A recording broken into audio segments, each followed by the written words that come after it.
खुलुमबाय बे समाव मोनसे रादाब डिजिटल बड' निउज आरो माखासे फेसबुक पेजआव मोनसे भिडिअखौ लानानै एबसु आरो इउपिपिएल लिरनानै फोसावनायनि हेंथायै गोख्रों रावजों सोंखारिदों रेबेन बर'आ। जाय निउसआ दामदों बे निउसआ जेबो जानला मानला मिथियालासिनो मालायनिफ्राय सायाव सा कालेक्ट खालामनानै जि निउसखौ दामदों बेयो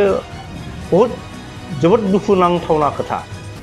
बरन्दी दैमानि 7 नम्बर महल आरो तामुलपुर जिल्ला एबसुनि आफादगिरि बासिराम रामसियारिनि सायाव डिजिटल बड' निउज आरो माखासे फेसबुक पेजआव महलनि भिडिअखौ लानानै बायदि आरजाथावै बाथ्राफोरजों फोसावनायनि बेरेखायै खौरांगिरि मेलनि गेजेरजों गोख्रों फिनजाथाय होदों रेबेन बर'आ। थारैनो बे भिडिअआ 2023 मायथाइनि गोजाम भिडिअसो आरो बेवहाय रावबो एबसु इउपिपिएलनि मानसि गैयामोन। बासिराम रामसियारियाबो बे समाव जेबो बिबान गैथ'आमोन। बरन्दी दैमानि 7 नम्बर महलनि भिडिअखौ गुदि मिथिया बिजौ मिथिया एबसु इउपिपिएल बायदि बुंनानै फोसावनाया गनायथाव नङा। बरन्दी दैमानि 7 नम्बर महलनि भिडिअ खेबग्रा आरो भिडिअ दैथायग्रा आरो जाय चेनेल आरो फेसबुक पेजआव गुबै भिडिअनि बारगा नंखाय साजायना बानसावनानै फोसावदों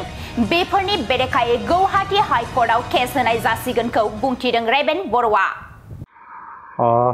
खुलुमबाय दिनै आं जितु नाग्रोजुलि जितु बरनदी दैसानि सायाव थानाय 7 नम्बर कुवारि महल बेखौ लाना बे कुवारिनि जितु माबाखौ लानानै जितु भिडिअ भाइरेल जादों दिनै पर्टेल निउसाव दा बेखौ लाना आं क्लियार होनो नागिरदों। आंनि मुङा रेबेन बर' आरो नै आगदाथिं दङ जोंहा पानेराम बर' बिथाङानो अनार बिथाङा मालिक बिथांनि लेखाजोंनो जों महलखौ टेन्डार मारनानै जों शेयार हल्डाराव थाफानानै हयथ' जों सोलिबाय दङ। दा दिनै आं बे निउसाव फैनाय कारना जादों जे दिनै बावैसो ओंखारनाय जितु एबसु आरो इउपिपिएलनि गेजेराव महलखौ लाना जि दाङाबाजि दा बेखौ लानानै आङो रायजोफोरनो क्लियारिफिकेसन होनो नागिरदों। दा बे खोथाया जाहैबाय बियो थांनाय 2023 सननिनो जानुवारि फेब्रुवारि समनि भिडिअमोन बियो। जों बे भिडिअखौ खालामनायखौबो एसे मिन्थिखादोंमोन जोङो, थेवबो जों बिसिम फैगोन होननानै जों सानाखैमोन। दा बेखौसो दुखु फोरमायनो नागिरदों जे जाय निउसआ दामदों बे निउसआ जेबो जानला मानला मिथियालासिनो मालायनिफ्राय सायाव सा कालेक्ट खालामनानै जि निउसखौ दामदों बेयो जोबोद दुखुनांथावना खोथा। दा मोनसे निउस जानांगौबा माबायदि जानांगौ निउसआ दा बे खोथाखौ हयथ' बे बिथाङा खुनु नलेज गैया बिथाङा।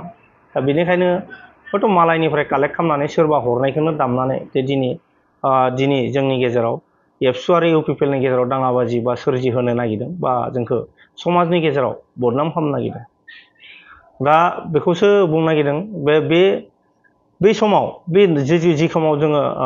महलनि हिसाबखौ लानानै बा कुवारिनि हिसाबखौ लानानैसो जोङो रायलायबाय दंमोन।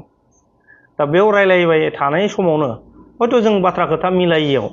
दा बे हिसाबफोरखौ बिलाइनायाव जितु हिसाबफोरखौ होलायियाव बा जोंनि महलावनो सिस्टेमाव जों बनायना लाखानाय आलादा नियम मोनसे बानायना लानाय दङमोन। दा बै नियमफोरखौ बै सिस्टेमफोरखौ फालियैनि थाखाय जोङो हयथ' बाथ्राफोरखौ बुंलायबाय थानाय समावनो बे मानियाव बे जाय बिथाङा आसि थुलायनाय जादों बे गोरा बाथ्रा बुंदों बे बिथांनि नामा जाबाय रमेन बर'। बिथाङाबो कुवारियाव दङमोन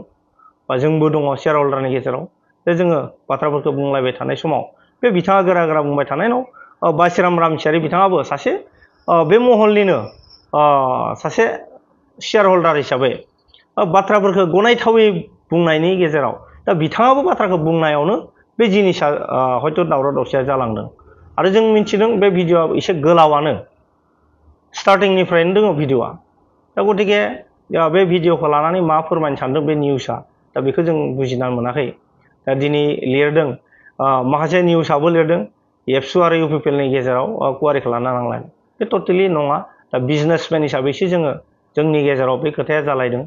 बा बेयो पुराना गोजाम भिडिअ। दा बेखौ लानानै नों माखासे बासिराम रामसियारिनि सायाव खानैसो मानसि बा सानैनि सुबुंनि खैसाराव दिनै बासिराम रामसियारिखौ माखासे गाज्रि बाथ्रा बा गाज्रि बाथ्रा बुंनानै बा लिरनानै बिथांखौ समाजनि गेजेराव गाज्रि नोजोराव खोख्लैनो नागिरदों दा बेयो नंखायनो एकदम दुखुनांथावना जागोन सासे दैदेनगिरिखौ बिदि जिथु बुंनाय बाथ्राफ्रा दा जोङो जाय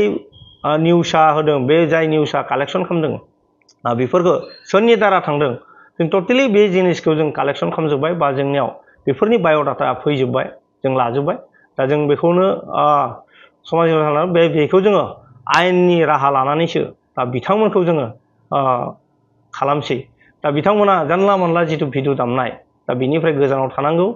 दा जायफोरा जानला मानला बे अजथा टाइमाव भिडिअ खालामनाय बिथांमोनखौबो जों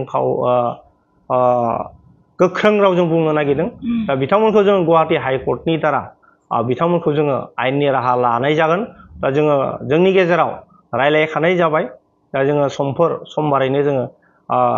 जों गुवाहाटी हाइकर्टनि दारा दा बिथांमोनखौ जों बे जाय निउसआ दामदों जाय पर्टेला दामदों दा बिथांमोनखौ जोङो आयेननि राहा लानोसो जों बेबस्था खालामबाय जिल्लानि आफादगिरि नंगौना नङा बेथ' जानो हाया बे बिथाङा बै समाव बासिराम रामसियारिया जिहेतु 2023आव जिहेतु कमिटि गठनानो जाखायाखै तामुलपुर जिल्लानि पुराना गोजाम दङमोन बै गोजाम आफादासो दङ बे बिथाङा तामुलपुर जिल्लानि बिथाङा बोसोनगिरि हिसाबैसो दङमोन बा बिथाङा आफादगिरि जायाखैमोन दा बै समनिनो भिडिअ बियो बा बै समनिनो खोथा जोंनि जिथु महलनि जोंनि गेजेराव एसे तर्क जुक्ति जानाय दा बेखौ लानानै दिनैसो बोरै दामनो हागौ दा बेखौ जोङो सबसे दुखुनांथाव बे भिडिअआ दिनै दैज्लां बोथोर बे समावसो दामदों दा बै समाव जोङो सुइटार गाननासो दङ बै समाव गोजां बोथोरनिनो खोथामोन जों दा बै खोथाफोरखौ नायनानै जों सानखांदों निस्सय बे निउसआ खुनु नलेज गैया बैफोर पर्टेलफ्रा खुनु नलेज गैया निउस खालामनायनि बिथांमोना जग्यआनो गैया थारमाने निउस पर्टेल सालायनायनि जग्यआनो गैया आं सानो बिथांमोनखौ